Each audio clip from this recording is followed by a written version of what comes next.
Hi friends, welcome back to my YouTube channel. So ನಾನು ಬೆಳಗಿನ ಕೆಲಸ ಎಲ್ಲ ಮುಗಿಸ್ಕೊಂಡು ನನ್ನ ಮಗಂಗೆ ಸ್ನಾನ ಮಾಡಿ ಮಲಗಿಸಿ ಫ್ರೀ ಟೈಮಲ್ಲಿ ಒಂದು ಬುಕ್ ಓದೋಣ ಅಂತ ಕೂತ್ಕೊಂಡೆ. ಆ ಬುಕ್ ಯಾವುದಪ್ಪ ಅಂದರೆ AR ಮಣಿಕಾಂತ್ ಸರ್ ಬರೆದಿರೋದು. ಸೊ ಬುಕ್ಕಿನ ಹೆಸರು ನಾನು ಹೇಳಲ್ಲ, ಒಂದು ಸ್ಟೋರಿ ಹೇಳ್ತೀನಿ. ಯಾರಾದರೂ ಈ ಬುಕ್ನ ಓದಿದರೆ ಕಮೆಂಟ್ ಮಾಡಿ.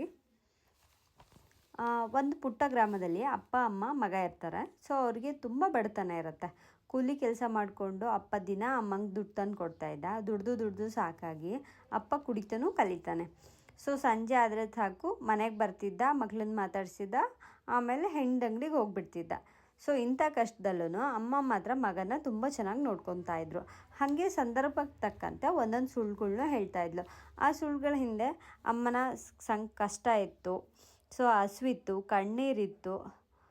ಸೊ ಯಾವತ್ತೂ ಮಕ್ಕಳನ್ನ ಕೈ ಬಿಡಬಾರ್ದು ಅನ್ನೋ ಆತ್ಮವಿಶ್ವಾಸ ಇತ್ತು. ನಾನಿವತ್ತು ಆ ಸುಳ್ಳುಗಳು ಅದು ಯಾವ್ದು ಅಂತ ನಾನಿವಾಗ ಹೇಳ್ತಾ ಹೋಗ್ತೀನಿ. ಆ ಹುಡುಗ 1ನೇ ಕ್ಲಾಸ್ ಓದ್ತಾ ಇದ್ದ. ಮನೆಯಲ್ಲಿ ತುಂಬ ಬಡತನ ಇದ್ದಿದ್ದರಿಂದ ಬೆಳಗ್ಗೆ ತಿಂಡಿ ಮಾಡ್ತಾ ಇರಲಿಲ್ಲ. ಅಮ್ಮ ಗಂಜಿ ಮಾಡ್ತಾಯಿದ್ರು.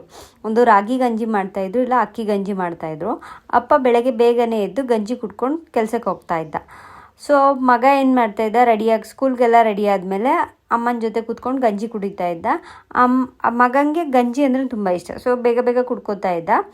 ಸೊ ಖಾಲಿ ಆದ ತಕ್ಷಣ ಅಮ್ಮ ಖಾಲಿ ಆಯ್ತಲ್ಲ ಅಂತ ಹೇಳಿದಾಗ ಅಮ್ಮ ಹೇಳ್ತಾಯಿದ್ಲು, ಇಲ್ಲ ಮಗನೇ, ನಂಗೆ ಇವತ್ತು ಹಸಿವಿಲ್ಲ, ನೀನು ಕುಡ್ಕೊಂಡು ಹೋಗು, ನೀನು ಸ್ಕೂಲ್ಗೆ ಹೋಗ್ತೀಯಾ, ಚೆನ್ನಾಗಿ ಓದಬೇಕು, ನಿಂಗೆ ಸುಸ್ತಾಗತ್ತೆ ಅಂತ ಹೇಳ್ತಾಯಿದ್ದು. ಇದು ಅಮ್ಮ ಹೇಳಿದ ಮೊದಲನೇ ಸುಳ್ಳು. ಹಾಗೆ ಹಬ್ಬದ ದಿನ ಇದ್ದಾಗ ಸೊ ಎಲ್ಲರೂ ಬಟ್ಟೆ ತೊಗೋತಾ ಇದ್ರು, ಮತ್ತು ಹಬ್ಬಕ್ಕೆ ಅಂತ ಸ್ವಲ್ಪ ಪಾಯಸ ಮಾಡ್ತಾಯಿದ್ಲು. ಸೊ ಪಾಯಸ ಅಂತಂದರೆ ಸ್ಪೆಷಲಾಗಿ ಏನು ಮಾಡ್ತಾಯಿರಲಿಲ್ಲ, ಅಕ್ಕಿ ಮತ್ತು ಬೆಲ್ಲ ಹಾಕಿ ಮಾಡ್ತಾಯಿದ್ರು. ಸೊ ಡೈಲಿ ಗಂಜಿ ಕುಡಿದು ಬೇಜಾರಾಗಿ ಅಪ್ಪ ಮಗ ಎಲ್ಲ ಪಾಯಸ ಎಲ್ಲ ತಿನ್ಕೊಂಡು ಬಿಡ್ತಾಯಿದ್ರು. ಸೊ ಆವಾಗ ಅಮ್ಮಂಗೆ ಖಾಲಿ ಆಗ್ತಾಯಿತ್ತು. ಅಮ್ಮ ನಿಂಗಿಲ್ವಲ್ಲ ಅಂತ ಕೇಳಿದಾಗ, ಇಲ್ಲ ಮಗನೇ, ನಂಗೆ ಇವತ್ತು ಹಸಿವಿಲ್ಲ ಅಂತ ಅಂದು ಅಮ್ಮ ಒಳಗಡೆ ಹೋಗಿ ನೀರನ್ನ ಗಟ ಅಂತ ಕುಡಿತಾಯಿದ್ಲು. ಅಮ್ಮ ಇದು ಹೇಳಿದ್ದು 2ನೇ ಸುಳ್ಳು. ಸೊ ಒಂದಿನ ಸ್ಕೂಲ್ನಲ್ಲಿ ಟೂರ್ ಇಟ್ಟಿದ್ರು. ಸೊ 300 ರೂಪಾಯಿ ಫೀಸ್ ಕೂಡ ಇತ್ತು. ಅಪ್ಪಂಗೆ ಬಂದು, ಅಪ್ಪ ನನಗೆ ಇವತ್ತು ಸ್ಕೂಲಲ್ಲಿ ಟೂರ್ ಇಟ್ಟಿದ್ದಾರೆ, ನಾನು ಹೋಗಬೇಕು, 300 ರೂಪಾಯಿ ಕೊಡಿ ಅಂತ ಮಗ ಬಂದು ಕೇಳ್ತಾನೆ. ಅದಕ್ಕೆ ಅಪ್ಪ ಹೇಳ್ತಾರೆ, ಎಲ್ಲಿ ಮಗ, ವರ್ಷ ಪೂರ್ತಿ ದುಡಿದ್ರು 300 ರೂಪಾಯಿ ದುಡಿಯೋಕ್ಕಾಗಲ್ಲ ನಾನು, ಸೊ ಮುಂದೆ ನೋಡೋಣ ಅಂತ ಹೇಳ್ತಾನೆ.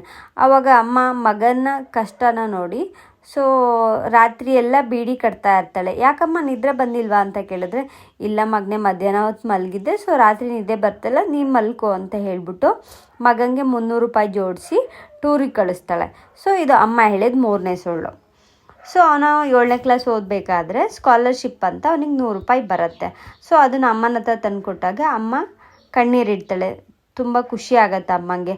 ಅಮ್ಮ, ನೀನು ಇದರಲ್ಲಿ ಕೆಂಪು ಕಲರ್ ಸೀರೆ ತಗೋ ಅಂತ ಹೇಳ್ತಾನೆ.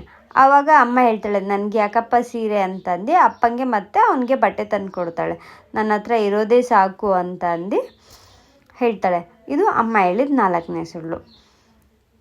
ಕೆಲಸ ಮತ್ತು ಕುಡ್ತಾ ಎಲ್ಲ ಜಾಸ್ತಿಯಾಗಿ ಅಪ್ಪ ಒಂದಿನ ತೀರ್ಕೊಂಡು ಬಿಡ್ತಾನೆ. ಅವಾಗ ಇನ್ನೂ ಅಮ್ಮಂಗೆ 32 ವರ್ಷ ಇರುತ್ತೆ. ಸೊ ರಿಲೇಷನ್ಸು ಎಲ್ಲ ಹೇಳ್ತಾರೆ, ರಿಲೇಷನ್ಸು, ಫ್ರೆಂಡ್ಸು, ನಿನಗಿನ್ನೂ ವಯಸ್ಸಿದೆ, ಇನ್ನೊಂದು ಮದುವೆ ಆಗು ಅಂತ.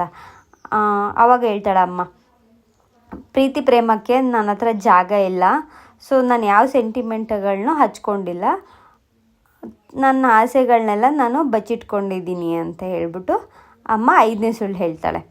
ಸೊ ಓದಿ ಮುಗಿಸಿ ಅವನಿಗೆ ಕೆಲಸನೂ ಸಿಗತ್ತೆ, ದೊಡ್ಡ ಮನೆನೂ ಮಾಡ್ಕೋತಾನೆ. ಸೊ ಊರಿಗೆ ಬಂದ್ಬಿಟ್ಟು, ಅಮ್ಮ ನಾನು ಇವತ್ತಿಗೂ ಇಷ್ಟು ದುಡ್ದಿದ್ದೀನಿ, ಈ ದುಡ್ಡನ್ನ ತಗೋ ಅಂತ ಅಮ್ಮಂಗೆ ಹೇಳ್ತಾನೆ.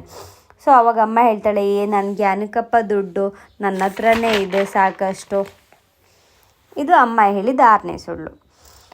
ಸೊ ಅಮ್ಮ ನನ್ನ ಯಾವ ಆಸೆಗೂ ಯಾವತ್ತೂ ಅಡ್ಡಿ ಬಂದಿರಲಿಲ್ಲ. ನನ್ನ ಇಷ್ಟದಂತೆ ಮದುವೆ ಕೂಡ ಮಾಡ್ತಾಳೆ. ಶ್ರೀಮಂತರ ಮನೆ ಹುಡುಗಿಯಾಗಿರೋದ್ರಿಂದ ಅಮ್ಮ ಅಂದರೆ ಸ್ವಲ್ಪ ಅಸಡ್ಡೆ ಮಾಡ್ತಾ ಇರ್ತಾಳೆ, ಅಡ್ಜಸ್ಟ್ ಆಗ್ತಾ ಇರಲಿಲ್ಲ. ಅಮ್ಮನ ಮೇಲೆ ದಿನ ರೇಗ್ತಾಯಿದ್ಲು, ಕಂಪ್ಲೇಂಟ್ ಮಾಡ್ತಾಯಿದ್ಲು. ಹೆಂಡ್ತಿ ಮೇಲಿನ ವ್ಯಾಮೋಹದಿಂದ ನಾನು ಅಮ್ಮಂಗೆ ಒಂದಿನ ರೇಗ್ಬಿಡ್ತೀನಿ. ಅಮ್ಮ ಅವಾಗ ಹೇಳ್ತಾಳೆ, ನಂದೇ ತಪ್ಪು, ಕ್ಷಮಿಸ್ಬಿಡಪ್ಪ, ನಾನು ಹಳೆ ಕಾಲದ ಹೆಂಗಸು, ಸೊ ಈಗಿನವ್ರ ಥರ ಮಾಡರ್ನಾಗಿ ಇರೋಕ್ಕೆ ಬರಲ್ಲ, ಸೊ ನಂದೇ ತಪ್ಪು, ನಾನೇ ಸರಿಯಾಗಿ ಅಡ್ಜಸ್ಟ್ ಮಾಡ್ಕೊಂಡು ಹೋಗ್ತೀನಿ ಅಂತ ಅಮ್ಮ 7ನೇ ಸುಳ್ಳನ್ನ ಹೇಳ್ತಾಳೆ. ಕಾಲ ಕಳೆದಂತೆ ಅಮ್ಮಂಗೆ ಹುಷಾರು ತಪ್ಪುತ್ತೆ. ಅವಳಿಗೆ ಹಾಸ್ಪಿಟಲಿಗೆ ಕರ್ಕೊಂಡು ಹೋದಾಗ ಡಾಕ್ಟ್ರು ಕ್ಯಾನ್ಸರ್ ಇದೆ ಅಂತ ಹೇಳ್ತಾರೆ. ಅದು ಫೈನಲ್ ಸ್ಟೇಜಲ್ಲಿರುತ್ತೆ, ಇರೋ ಅಷ್ಟು ದಿನ ಚೆನ್ನಾಗಿ ನೋಡ್ಕೊಳ್ಳಿ ಅಂತ ಮನೆಗೆ ಕಳಿಸ್ತಾರೆ. ಆವಾಗ ಅಮ್ಮನ ಪರಿಸ್ಥಿತಿಲಿ ನೋಡಿ ಅವನಿಗೆ ದುಃಖ ಬಂದ್ಬಿಡತ್ತೆ. ಸೊ ಅಮ್ಮನ ಹತ್ರ ಬಂದ್ಬಿಟ್ಟು ಗೊಳೋ ಅಂತ ಅಳ್ತಾ ಇರ್ತಾನೆ. ಆವಾಗ ಅಮ್ಮ ಹೇಳ್ತಾಳೆ, ಸೊ ಏನಕ್ಕಪ್ಪ ಅಳ್ತಾ ಇದೀಯಾ, ನನಗೇನು ಆಗಿಲ್ಲ ಕಂದ, ನೀನು ಅಳಬಾರ್ದು, ನೀನು ಚೆನ್ನಾಗಿರಬೇಕು ಅಂತ ಅಮ್ಮ 8ನೇ ಸುಳ್ಳನ್ನ ಹೇಳ್ತಾಳೆ. ಸೊ ಈ ಸ್ಟೋರಿ ಕೇಳಿದ್ಮೇಲೆ ಯಾವ ಬುಕ್ಕು ಅಂತ ಗೊತ್ತಾಗಿದ್ರೆ ಕಮೆಂಟ್ ಮಾಡಿ. ಸೊ ಈ ಬುಕ್ಕಲ್ಲಿ ಅಮ್ಮನ ತ್ಯಾಗಕ್ಕೆ ಸಾಟಿನೇ ಇಲ್ಲ, ತಾಯಿಯೇ ದೇವರು ಅಂತ ಏನು ಕೇಳ್ತಾರೆ ಅನ್ನೋದು ಅರ್ಥ ಆಗುತ್ತೆ. ಸೊ ಅಮ್ಮ ಯಾವಾಗಲೂ ತ್ಯಾಗಮಯಿ. ಸೊ ಅಮ್ಮಂಗೆ ಯಾವತ್ತೂ ಹರ್ಟ್ ಮಾಡಬೇಡಿ. Thank you for watching.